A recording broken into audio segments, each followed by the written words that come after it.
Following Trump's outstanding victories in Iowa and New Hampshire, the chances of his return to the White House have significantly increased. This was a big topic of conversation at the World Economic Forum, but one American lawmaker tried to ease the worries of the allies by saying that foreign governments are really worried about what they see on social media about American democracy. Nevertheless, the next presidential election is just a few months away, and people are already getting ready for Trump 2.0. Many have speculated to see more tariffs, maybe the US leaving Ukraine and Taiwan hanging, and a whole lot of deal-making with both friends and foes. It's safe to say that the world order is about to take a huge hit. But how is the world preparing for such a case? Let's hit that like button for this video and subscribe to our channel for more amazing videos in the future. Welcome to Money Minded World. The election is seen as a big deal that will affect how powerful America is in the future. Although Trump still has the same political beliefs, the world has become a scarier and more uncertain place since he was last in power. There are lots of conflicts around the globe, strong countries are competing against each other, and the world order is falling apart. Despite their vastly different views on social, legal, political, and financial issues, Biden and Trump's foreign policy approaches aren't necessarily that different. As a result, countries around the world are preparing for a potential second Trump administration by making contingency plans. Ukraine, Taiwan, and Israel are among those who stand to gain or lose the most out of any nation, with tariffs expected to be imposed on the closest allies. Every time the White House goes through a makeover, America's foreign policies are thrown out of the window and newer ones are formed. But this time around, the world is already getting prepared in advance. The Estonian Prime Minister and German Foreign Minister both made efforts to connect with Trump's administration in Washington and understand the US mood leading up to the November elections. Not only them, but officials from various countries are wary of the risks associated with another Trump presidency, predicting similar policies from his first tenure, but with even less caution. Here's the thing, the Biden administration wanted to revamp America's position for the future by staying involved globally, especially with allies, but still being selfish when it came to trade, economic security, and military decisions. Nevertheless, they did a good job of strengthening partnerships in Asia and helping Ukraine, but things are still pretty turbulent around the world. However, as the election draws near, Biden's policies may not be as effective, and it could be difficult to make long-term commitments beyond 2024. And governments worldwide are creating backup plans in case Trump gets re-elected. A second Trump presidency would be messier, and he's less likely to tolerate officials who block his plans. Expect a 10% tariff on all items and higher levies on China with the suspension of permanent normal trade relations. But for some politicians and countries that share Trump's beliefs, his presidency would be great news. If Benjamin Netanyahu stays in power until 2025, he can expect strong support and dismissal of Palestinian aspirations for their own state from Trump. Trump gets along with Viktor Orban in Hungary and Prince bin Salman of Saudi Arabia. Indian Prime Minister Narendra Modi has a solid relationship with Trump, so India expects policy continuity and less criticism of civil liberties. Even some liberal Western allies are not worried, like Scott Morrison, Australia's former Conservative Prime Minister, who believes Trump helped the world realize the threat from China. When Australia stood up to China, Trump was extremely supportive, and that made a big difference. But for others, things don't look that good, and many even fear the worst, the US leaving NATO. If Trump takes over, America's European allies should prepare themselves for a tough love approach, as he made it clear that he believes they're just freeloaders, which is partly true.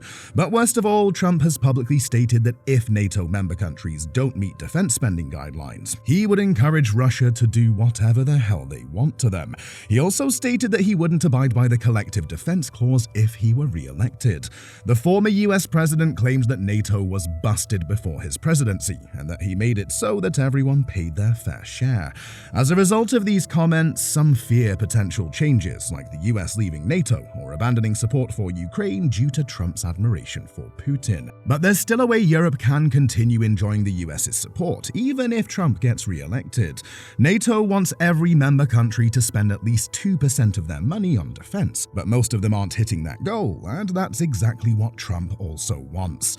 However, currently, apart from Poland and the UK, no other NATO ally is spending the recommended amount. In fact, Poland just recently started spending more on security, seeing how things have been in Ukraine.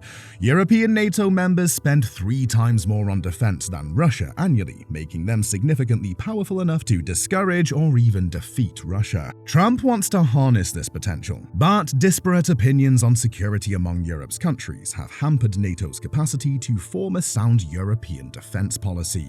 Europeans don't see eye to eye when it comes to defense. For countries like Poland and Hungary, Russia is a disaster just waiting to happen.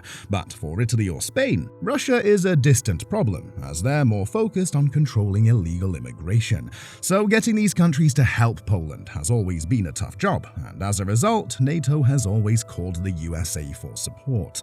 Nowadays, some European countries, like Germany and France, have taken Trump's threats seriously and are planning to fund their defense more, but nothing has been done so far. And this has opened a door for opportunities that have been missing from the EU until now. In this chaotic situation, some can see a glimmer of hope for Europe to unite and be more independent in terms of industry and defense. France is aware that the new US presidential administration might offer the best opportunity yet for Europe to come together and put aside differences. Meanwhile, the UK is hoping to restart talks on a free trade deal with the US, which was considered a major benefit of leaving the EU. This deal wasn't really progressing with Biden in charge, but things could be looking up with Trump, who also supported Brexit. Nevertheless, this seems like the perfect opportunity for Europe to go forward as one, seeing how Trump doesn't really care about even Europe's criticism. When asked about Lagarde's comments in a roundtable hosted by Bloomberg News in Des Moines, Iowa, Chris LaCivita, a senior advisor to Trump, said, "We're not really worried about a couple of people in Europe." On the other hand, Trump has enjoyed good relations with Saudi Arabia, and his son-in-law Jared Kushner has continued and expanded his business connections in the United Arab Emirates. Recently, Kushner even launched a private company in the Abu Dhabi global market. In simpler terms, Trump's attitude aligns with that of the UAE and other Gulf states, and they're not too concerned about the idea of him coming back. However, they're getting used to the unpredictability of US foreign policy and finding ways to handle issues without depending on Washington. But all governments face the issue of unpredictability. Even Russia is unhappy with the lack of a stable foreign policy strategy from the United States and is closely watching the upcoming election. There's a belief that Putin and his team may fare better if Trump is re-elected in 2024, but the Kremlin is being cautious due to past disappointment.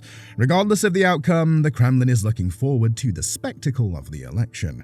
This is another cause of concern for many. Trump's approach to negotiations can be disruptive and may present opportunities, such as potentially brokering a regional peace deal with Iran and its proxies. However, this same disruptive nature also increases the risk of miscalculations in negotiations, possibly leading to being outmaneuvered.